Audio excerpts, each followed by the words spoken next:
Den lille tutte, hun havde problemer med engelsk i skolen. Det var så svært, der var et ord, hun altid måtte slå. Så hun gik hjem til sin lærer, herr Pind, i sin fineste kjole.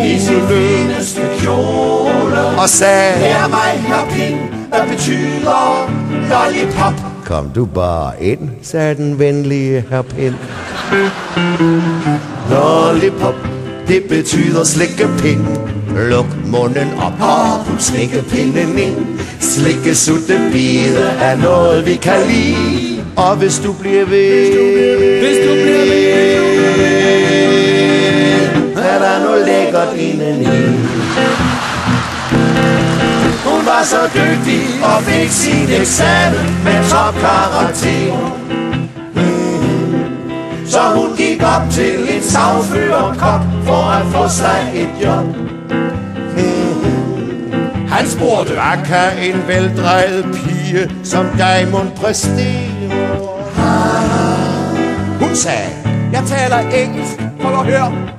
Lollipop. Det er rigtigt nok, sagde den venlige herr Kok. Men hvad betyder det? Lollipop, det betyder slikkepind. Luk munden op og put slikkepinden ind. Slikke, sutte, bide, den er så sukkersød. Og hvis du bliver ved,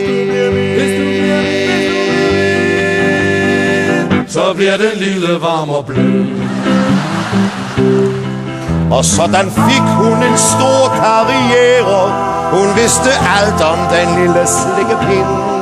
Og hun fik alt, hvad en pige kan begære.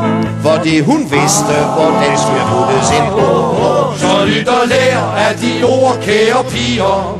Hvis I vil op på samfundets top, drop de triste og grå terperier. For I skal lære, I skal lære at sige lollipop og spise lollipop og spise lollipop op. Lollipop, det betyder slikkepind.